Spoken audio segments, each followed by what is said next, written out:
Shadow Slave Chapter 59, Shadow of the Crimson Spire. Leaping down from the carcass of the scavenger, Sunny retrieved his blade and gave a sharp whistle, a signal to Cassie that it was safe to come out. A few moments later, she emerged from a narrow gap in the coral wall, placing her feet carefully on the ground. Leaning on her staff for balance, the blind girl stood and turned her head slightly, tuning into the soft rhythm of approaching footsteps. Sunny made his way over, gently taking her hand and placing it on his shoulder. As they made their way toward the echo, he guided her around the pools of azure blood. They chatted along the way. Did those centipedes make an appearance? Throughout their journey in the Crimson Maze, they discovered that the scavengers were far from the only predators lurking there. The reef was teeming with different types of horrors, most of which remained hidden in coral caverns by night and emerged to hunt during the day. Among them were intelligent colonies of flesh-hungry worms that attacked from beneath the mud, man-eating flowers that used blood-draining vines to strangle prey, and eerie, translucent tendrils they once saw dragging a scavenger into a yawning chasm. They still had no idea what kind of entity had been hiding in that chasm, and Sunny hoped they'd never find out. In short, the labyrinth teemed with all kinds of awakened tier monstrosities. Most were scavengers themselves, feasting on the remains left by the true denizens of the dark sea. But when the opportunity arose, they didn't hesitate to turn on each other, or the three vulnerable humans. Fortunately, the carapace beasts were highly territorial and held dominance in this sector of the Crimson Forest. While their size and chitin made them formidable, at least fighting a familiar enemy was better than confronting the unknown. The centipedes had become the latest adversaries in the Carapace Legion's turf war. Some of them stretched beyond 3 meters, coated in red chitin and equipped with hundreds of skittering legs. Incredibly fast and nimble, they could burrow through mud, scurry up coral walls, and even drop from above on unsuspecting prey. Worse still, they secreted a corrosive black fluid capable of eating through the strongest armor in mere seconds. Their only saving grace was that their shells weren't very durable. A sword could easily pierce them. Sunny responded without turning his head.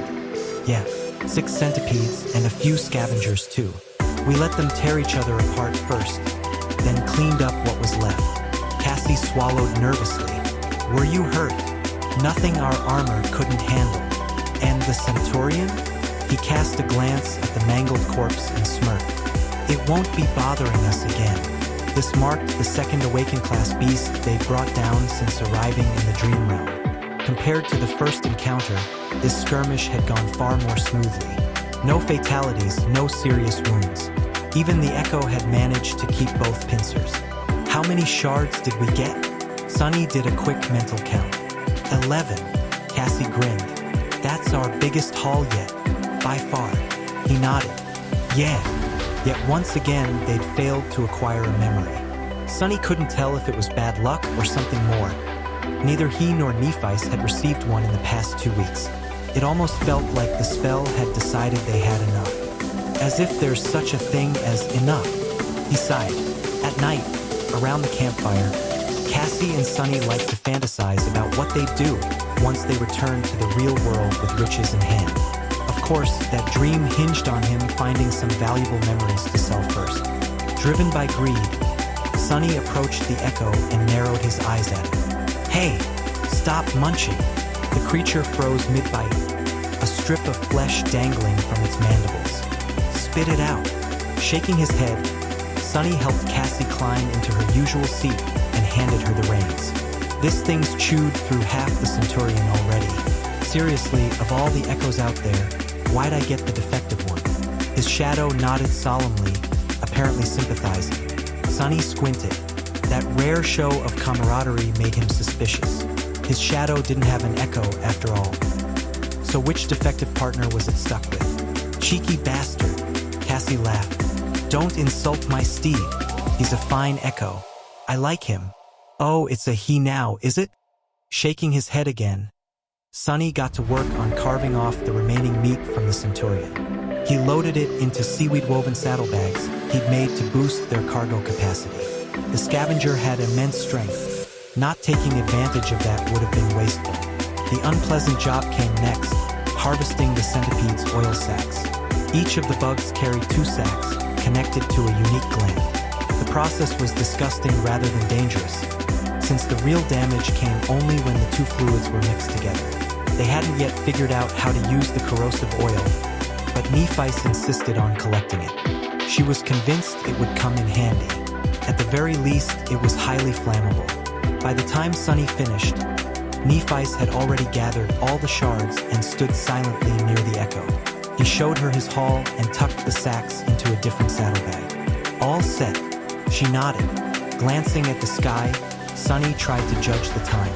The sun hovered high above, casting pale light across the gray sky. Still plenty of daylight. What do you think?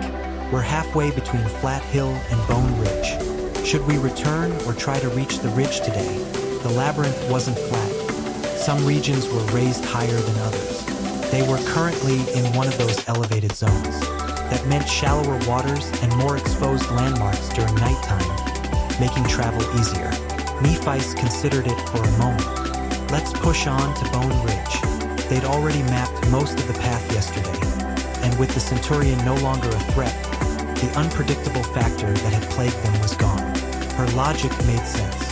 Sunny nodded. All right. With that, he sent his shadow ahead. Later, they were nearing Bone Ridge. The sun was lowering in the sky, preparing to vanish beyond the reef horizon. But there was still time to find shelter. Despite that, Sunny felt uneasy. That feeling had haunted him ever since they'd left the cliffs. It arrived in the evenings, lingering until the last light of dusk faded away. And the farther west they traveled, the stronger it grew. Something about the world felt off in those moments, but what exactly, Sunny couldn't tell. Eventually, he brought it up to the others. They were surprised. Neither Cassie nor Nephice had sensed anything strange. Even Cassie, whose gift of intuition bordered on prophetic, hadn't noticed it. But she did offer a theory. Since Sunny was the only one experiencing it, perhaps it had something to do with his unique senses. Specifically, his connection to shadows. Taking her advice, Sunny paid closer attention and finally understood the root of his unease. Cassie was right. In the moments leading to sunset, a vast shadow would move through the Crimson Labyrinth, far too massive and distant to see. But he could feel it, a shadow so immense, it brushed against his senses and made his skin crawl. When he told Cassie what he'd sensed, she simply nodded. That is the shadow of the Crimson Spire.